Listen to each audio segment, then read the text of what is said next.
Hello दोस्तों, स्वागत है आपका हमारे इस YouTube चैनल पे। दोस्तों, कहानी को शुरू करने से पहले एक जरूरी बात, अगर आपने चैनल को सब्सक्राइब नहीं किया है तो पहले आप जल्दी से चैनल को सब्सक्राइब कर दीजिए ताकि आपको हमारी आने वाली नई नई कहानियों की जो नोटिफिकेशन है वो आपको सबसे पहले मिलती रहे। तो चलिए दोस्तों, बढ़ते हैं हमारी आज की कहानी की तरफ। हमें उम्मीद है कि आपको हमारी ये कहानी जरूर पसंद आएगी।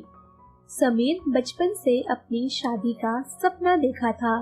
जब वह छोटा था तो अपने गांव में किसी की शादी देखता तो बहुत ही खुश होता और सोचता, जब मैं भी बड़ा होऊंगा तो जल्दी से अपनी शादी करूंगा। लोग अपने करियर के बारे में सोचते हैं कि मैं डॉक्टर बनूंगा, इंजीनियर बनूंगा, लेकिन समीर सिर्फ अपनी शादी के ही सपने देखता था। वह अपने दोस्तों से जब अपनी शादी के बारे में बात करता था तो उसके दोस्त उसका मजाक बनाते। वह लोग कहते, अरे यार, शादी तो सबको करनी ही है, पर अभी से तो इतना एक्साइटेड है, पहले पढ़ लिख कर कुछ अच्छा सा इंसान बन जा, फिर शादी करना। पर समीर को कुछ और नजर नहीं आता, वह शादी की ही बात करता। समीर जब बड़ा हो गया था तो उसके माँ बाप ने उसकी शादी की बात कुछ लोगों से चलाई, पर दुर्भाग्यवश समीर की कुंडली किसी भी लड़की से मिलती नहीं थी कि उसकी शादी हो। ऐसे करते करते काफी टाइम हो चुका था और समीर की उम्र भी अब ज्यादा हो चुकी थी। लगभग उसकी उम्र 35 साल हो गई थी, पर उसकी कुंडली किसी भी लड़की से मिलती ही नहीं थी, मानो उसकी किस्मत में शादी लिखी ही ना हो। समीर के घर वाले भी समीर की शादी को लेकर काफी परेशान थे, क्योंकि समीर घर का इकलौता बेटा भी था और उसकी उम्र भी अब काफी हो चुकी थी। समीर बचपन में जितना अपनी शादी को लेकर एक्साइटेड था, उतना ही बड़े होने के बाद वो मायूस सा हो गया। ऐसे काफी टाइम बीतते गया और समीर के लिए रिश्ते भी आना अब बंद हो गया था, क्योंकि समीर अब 35 के पार होने वाला था। समीर और समीर के घर वालों ने समीर के शादी की उम्मीद ही अब छोड़ दी थी कि समीर की शादी भी होगी। समीर के पड़ोस वाले समीर का मजाक उड़ा रहे थे। यह बहुत अपनी शादी को लेकर उड़ता था, आज इसे कोई पूछ भी नहीं रहा। समीर यह सब सोचकर एकदम डिप्रेशन में आ चुका था। एक दिन समीर ने तो अपनी जान भी लेने की कोशिश की, पर उसकी माँ ने उसे बचा लिया। समीर इतना ज्यादा टूट चुका था कि उसे कुछ भी अब समझ में नहीं आ रहा था। धीरे धीरे ऐसे ही समय बीतता गया। कुछ दिन बाद समीर के घर में एक बहुत अच्छा रिश्ता आया, जो समीर और समीर के घर वालों को उम्मीद ही नहीं थी कि समीर के लिए भी इतनी सुंदर लड़की और इतना अच्छा रिश्ता भी आ सकता है। पर यह सच था कि समीर के लिए एक कोमल नाम की खूबसूरत लड़की का रिश्ता आया हुआ था। समीर का तो जैसे खुशी का ठिकाना ही नहीं था कि कोमल जैसी सुंदर लड़की उससे शादी करेगी।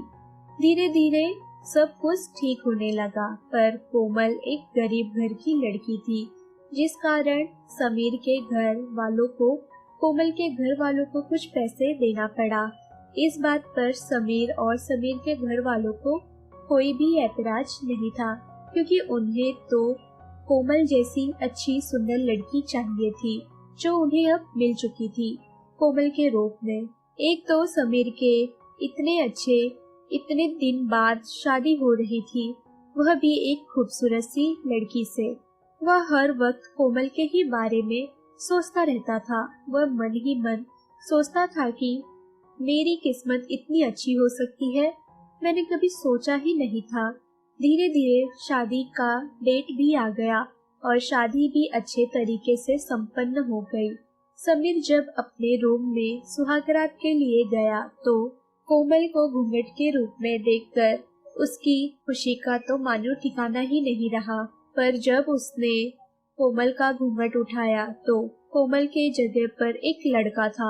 समीर उस लड़के को देखकर एकदम सन्न हो गया कि यह क्या हो रहा है, और रोने भी लगा। वह सोच रहा था कि मेरी इज्जत तो मिट्टी में मिल गई। अभी तक तो मेरी शादी ही नहीं हो रही थी और जब हुई तो एक लड़के से। अब मैं जी के करूँगा ही क्या।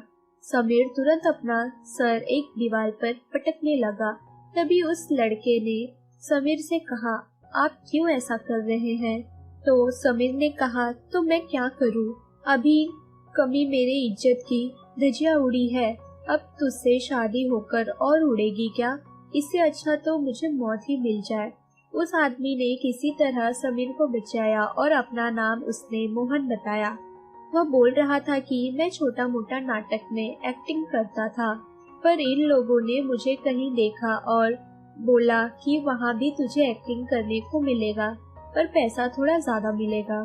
तो मुझे पैसों की जरूरत थी, तो इन लोगों के साथ काम करने आ गया। इन लोगों ने कहा एक्टिंग में तुझे शादी का रोल करना है और जब सुहागरात की बारी आए तो किसी तरह खिड़की दरवाजे से निकल जाना। मुझे भी पैसों की जरूरत थी तो मैं काम करने को तैयार हो गया। मैंने कई शादियों में ऐसा किया है और धीरे से खिड़की रास्ते निकाल आता था, पर आपके रूम में तो खिड़की ही नहीं था कि जिस वजह से मैं यहाँ से निकल जाऊँ और बाहर जाने का कोई दूसरा रास्ता भी मुझे नहीं मिला, इसलिए मैं यहाँ पर फंस गया। पर आप क्यों अपनी जान देना चाहते हैं? समीर ने मोहन को अपनी सारी कहानी बताई। मोहन ने कहा, मैं मानता हूँ कि मैं आपके साथ और भी कई लोगों के साथ गलत किया हूँ, पर मेरा दिल दुखाने का कोई भी मकसद नहीं था। मुझे अपनी बहन की शादी के लिए पैसों की जरूरत थी तो मैंने ये काम किया। पर आपकी कहानी सुनकर मुझे समझ में आ गया कि मैं बहुत बड़ा पाप कर रहा हूँ, पर आज मैं अपने पाप का प्रायश्चित कर आपकी मदद भी करना चाहता हूँ। आप बुरा ना माने तो मैं एक बात कहूँ? समीर ने बोला, अब क्या बाकी है, बोल दो। मोहन ने कहा, आप अपने घर वालों को यह मत बताइएगा कि मैं कोमल नहीं एक लड़का हूँ और आपकी शादी एक लड़के से हुई है। अभी तक जितनी मैंने शादियाँ की, हर शादी में मैं किसी तरह वहाँ से निकल आता था, पर आपकी कहानी सुनकर अब मुझे महसूस हो गया था कि मैंने आपका ही नहीं बल्कि कई लोगों का दिल दुखाया है। इस तरह की शादी करके कई लोगों को तकलीफ पहुंचाई है, जिसका मैं प्रायश्चित भी करना चाहता हूँ और आपकी शादी अपनी बहन सोनम से करवाना चाहता हूँ।